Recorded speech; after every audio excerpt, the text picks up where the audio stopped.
विधायक राजा सिंह बीजेपी से निलंबित कर दिए गए हैं और राजा सिंह को कारण बताओ नोटिस भी जारी किया है बीजेपी ने। 10 दिन में उनके आज के विवादित बयान पर जवाब भी मांगा है पार्टी ने। तो ये साफ कार्रवाई करते हुए Bharatiya Janata party BJP MLA T Raja Singh के विवादित बयान के चलते उन पर केस भी दर्ज हुआ, उन्हें हिरासत में भी लिया गया और अब पार्टी से निलंबित कर दिया गया है। 10 दिन का समय दिया है, कारण बताओ नोटिस का जवाब देंगे और पार्टी ने ये सख्त कार्रवाई की है BJP MLA T Raja Singh के खिलाफ। ये एक क्लियर इंडिकेशन दिया है, भारतीय जनता पार्टी ने निलंबित कर दिया है टी राजा सिंह को पार्टी से और 10 दिन में बयान पर जवाब मांगा है, साथ ही कारण बताओ नोटिस भी इशू किया है। इससे पहले नुपुर शर्मा के से जुड़ा जो मामला था उस पर भी बीजेपी ने तुरंत कार्रवाई की थी। आज टी राजा सिंह का जो ये विवादित बयान का मामला है पैगंबर पर, उसके बाद बीजेपी की कार्रवाई सामने आते हुए, लेकिन साथ ही कानूनी प्रक्रिया भी एक तरफ चल रही है। यहाँ ये डॉर्पर नामक एक अच्छी नस्ल की भेड़ को पालते हैं, पाल कर हर साल 40 से 50 लाख कमाते हैं। आपको भी करना है, उनसे सीखना है तो फ्रीडम ऐप को अभी डाउनलोड कीजिए। लगातार विवादित बयान के बाद प्रेशर भी था, ना सिर्फ हैदराबाद में तेलंगाना में एडमिनिस्ट्रेशन पर, लेकिन इसके साथ ही बीजेपी पर भी कि किस तरह से वो अपना पक्ष सामने रखते हैं टी राजा सिंह के विवादित बयान के चलते। टी राजा सिंह ने अपनी ओर से जो सफाई पेश की थी उसमें यह कहा था कि यह सिर्फ एक कॉमेडी एक्ट था, मैंने पैगंबर पर निशाना नहीं साधा, उनके खिलाफ कोई टिप्पणी नहीं दी। लेकिन पार्टी ने इस पूरे मुद्दे का संज्ञान लिया है और 10 दिन में इस बयान पर जवाब मांगा है, कारण बताओ नोटिस इशू किया है, साथ ही टी राजा सिंह को निलंबित भी कर दिया है पार्टी से। तो एक तरफ कानूनी प्रक्रिया चल रही है, उन्हें हिरासत में लिया गया है और सख्त सेक्शंस जो हैं आईपीसी के वो उनके खिलाफ लगाए गए हैं। साथ ही अब भारतीय जनता पार्टी भी ये कार्रवाई करती हुई अपने विधायक राजा सिंह के खिलाफ आईपीसी के कई सेक्शंस जिनमें दो गुटों के बीच नफरत फैलाने का, दो समुदाय के बीच नफरत फैलाने का आरोप भी लगा है टी राजा सिंह पर।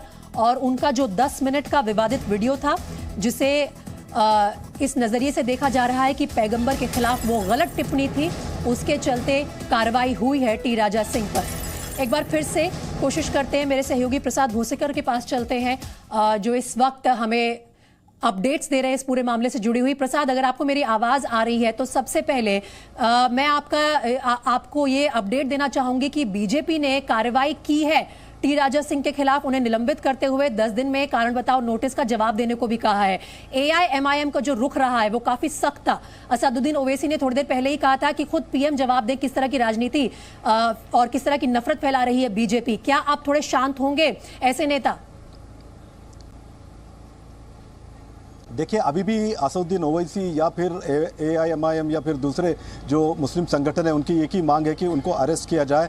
और खास करके असदुद्दीन ओवैसी ने यह बताया कि जो वॉइस सैंपल्स है राजा सिंह के, तो उसको फोरेंसिक लैब में भेजें और एक एयर टाइट केस बनाए तेलंगाना सरकार, जिसके चलते राजा सिंह को कड़े जो है प्रावधान है उसके तहत उनको गिरफ्तार किया जाए और मुकदमा चलाया जाए। और उनका ये भी कहना था कि ऐसा नहीं होने पर नुपुर शर्मा को अभी तक अरेस्ट नहीं किया गया, तो इस केस में कम से कम जो है साइंटिफिकली प्रूव करें और राजा सिंह को जितने भी कड़े प्रावधान है उनके तहत उसको जो है कड़ी से कड़ी सजा दिलवाने में तेलंगाना सरकार जो है मदद करे। प्रसाद, पार्टी की तरफ से कानूनी कार्रवाई का एक बिल्कुल खुला रास्ता छोड़ दिया गया है, बीजेपी ने तुरंत सस्पेंड कर दिया है टी राजा सिंह को, उस पर कोई प्रतिक्रिया आई है? बिल्कुल, बीजेपी ने ज़रूर उन पर कार्रवाई की है। जिस प्रकार से जो लेटर सेंट्रल डिसिप्लिनरी कमेटी की जो लेटर हमको देखने को मिल रहा है उसमें उन्होंने कारण बताओ नोटिस भी जारी किया है 10 दिन के अंदर कि क्यों आपको एक्सपेल नहीं किया जाए। तो ज़रूर बीजेपी ने एक डैमेज कंट्रोल की बात यहाँ पर ज़रूर कर दी है।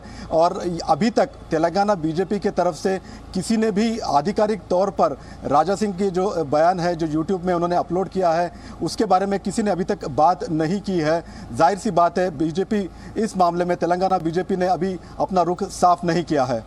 प्रसाद, एक तरफ टी राजा सिंह का विवादित बयान और उसके ऊपर आई प्रतिक्रिया, अब उस पर कौन जिम्मेदारी लेगा? ये बात भी सच है कि अगर एक बीजेपी के एमएलए ने ये विवादित बयान दिया तो फिर उसके जवाब में सर तन से जुदा के नारे लग रहे हैं। और नुपुर शर्मा का जो केस था उसके बाद जिस तरह का पूरे देश में एक माहौल हो गया था, वैसा माहौल ना हो, उसकी जिम्मेदारी भी हर पार्टी को आज लेनी पड़ेगी। जो उनके फॉलोअर्स हैं उन्हें समझाने का काम तो खुद ही करेंगे, चाहे वो असदुद्दीन ओवैसी हो, चाहे कांग्रेस पार्टी हो, चाहे कोई और हो। बिल्कुल यही बात असदुद्दीन ओवैसी ने अपने प्रेस कॉन्फ्रेंस में और जी न्यूज़ के खास बातचीत में बार बार दोहराई है कि कोई भी कानून जो है अपने हाथ में ना लें और जितने भी प्रावधान हैं कानून के उसके तहत कंप्लेंट फाइल करें और कानूनी सज़ा उनको होनी चाहिए। लॉ एंड ऑर्डर को लेकर के तेलंगाना सरकार और हैदराबाद के आला पुलिस अधिकारी भी मैं जिनके संपर्क में हूँ उनका भी कहना है कि पुराने शहर में खास करके निगरानी को बढ़ा दिया गया है और AIMIM के तरफ से ये भी कहा गया है कि कोई भी आदमी जो है अपना लॉ एंड ऑर्डर हाथ में ना ले, जो भी कानूनी कार्रवाई है उसी का सहारा ले और लॉ एंड ऑर्डर का या फिर शांतिपूर्ण माहौल को बिल्कुल ना बिगाड़े। प्रसाद, लेकिन बयानबाजी में अक्सर नेतागण काफी आगे बढ़ जाते हैं। कांग्रेस के राशिद खान ने यहां तक कह दिया कि अगर कार्रवाई नहीं हुई तो कानून अपने हाथ में लेंगे। ये भी तो भड़काऊ बयानबाजी है। बिल्कुल, इस बात में कोई दोहराई नहीं कि जिस प्रकार से कांग्रेस के जो लीडर है राशिद खान, उन्होंने बाकायदा अपने लेटर हेड पर जारी किया और बार बार हमने भी दिखाया कि कैसे उन्होंने चुनौती दी खुली जो है पुलिस को और तेलंगाना सरकार को, प्रशासन को कि अगर 24 घंटों के अंदर उन पर राजा सिंह पर कार्रवाई नहीं होती तो लॉ एंड ऑर्डर जो है हाथ में ले। इस बात का कोई भी समर्थन नहीं करते हैं और हालांकि हमने असदुद्दीन ओवैसी को भी पूछा कि कैसे देखते हैं इस बयान को, तो उन्होंने कहा कि कांग्रेस के आला लीडर्स को इस पर सफाई देनी चाहिए और कोई भी चाहे किसी भी पार्टी का हो उसको लॉ एंड ऑर्डर अपने हाथ में लेने का कोई हक नहीं है। प्रसाद, इस वक्त प्रदेश के जो हालात हैं, आम लोगों के बीच जो प्रतिक्रिया आ रही है, उन्हें देखते हुए प्रशासन की तैयारी कैसी है कि ये मामला अब हद से बाहर ना निकल जाए और जिस तरह का माहौल देश में खराब करने की कोशिश की जा रही है वैसी स्थिति पैदा ना हो? बिल्कुल, कल देर रात से, जब से ये वीडियो अपलोड हुआ है, कल देर रात से आज सुबह तक ज़बरदस्त तनाव का माहौल था, खास करके हैदराबाद के पुराने शहर में। थोड़ी देर पहले असदुद्दीन ओवैसी ने जी न्यूज़ से एक्सक्लूसिव बातचीत में ये कहा कि क्या बीजेपी हैदराबाद में दंगे करवाना चाहती है, मुसलमानों को क्यों भड़काना चाहती है बीजेपी। उन्होंने खुद प्रधानमंत्री से भी सवाल पूछे और कहा कि बीजेपी को सामाजिक ढांचे की समझ नहीं है। सर तन से जुदा के नारों पर भी बयान देते हुए असदुद्दीन ओवैसी ने कहा कि ये नारे भी गलत हैं, ऐसा माहौल देश में पैदा नहीं करना चाहिए। और साथ ही जो कानूनी कार्रवाई हुई है टी राजा सिंह पर, जिन धाराओं के तहत मुकदमा दर्ज हुआ है, FIR दर्ज हुई है, वो धाराएं भी हम आपके सामने रख रहे हैं। लेकिन आपको अब सुनाते हैं AIMIM प्रमुख असदुद्दीन ओवैसी की जो प्रतिक्रिया आई है वो। आपने नुपुर शर्मा पर माफी मांगी थी उनके स्टेटमेंट पर, अब उसके बावजूद भी फिर आज हैदराबाद में भाजपा के जो एक विधायक है उन्होंने मुसलमानों को प्रोवोक करने के लिए और प्रॉफेट मोहम्मद सल्लल्लाहु अलैहि वसल्लम की शान में उन्होंने बेइज्जती करने की कोशिश की। आखिर क्यों बीजेपी कर रही है? बीजेपी को आखिर इससे हासिल क्या होने वाला है? क्या बीजेपी भारत के सोशल फैब्रिक को तोड़ना चाहती है?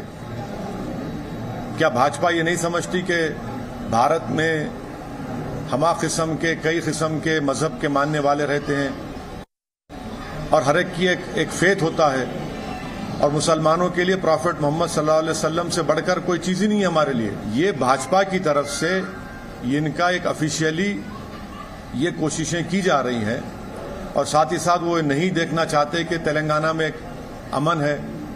तेलंगाना में पिछले 8 साल से कोई कम्युनल राइट नहीं हुआ है। हैदराबाद पीसफुल है, इसीलिए आज हैदराबाद का नाम ना सिर्फ देश में बल्कि पूरी दुनिया में एक इज्जत की निगाहों से देखा जाता है। हैदराबाद एक डेस्टिनेशन सेंटर है सॉफ्टवेयर के लिए, फार्मा इंडस्ट्री के लिए। बड़े बड़े अमेजॉन, माइक्रोसॉफ्ट, गूगल अपने अपने सेंटर्स यहां पर खोल रहे हैं। आखिर क्यों ये कर रही है भाजपा? तो इससे साफ जाहिर होता है कि भाजपा मुसलमानों से और प्रॉफेट मोहम्मद सल्लल्लाहु अलैहि वसल्लम से नफरत करती है। ये भारतीय जनता पार्टी की ऑफिशियल पॉलिसी का ये आपको नजर आ रहा है। मैं जो नारे लगे मैं उसका कंडेम करता हूं। आपकी लड़ाई, हमारी लड़ाई कानून के दायरे में रहकर होगी।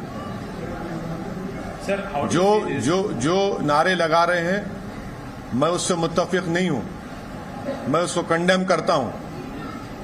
और जो नारे लगा रहे हैं मैं उनको भी कहना चाह रहा हूं, आप कानून को अपने हाथ में नहीं ले सकते। कानून के हाथ में कैसा लेंगे आप अपने हाथ में? यहाँ ये डॉर्पर नामक एक अच्छी नस्ल की भेड़ को पालते हैं। पाल कर हर साल 40 से 50 लाख कमाते हैं। आपको भी करना है, उनसे सीखना है तो फ्रीडम ऐप को अभी डाउनलोड कीजिए।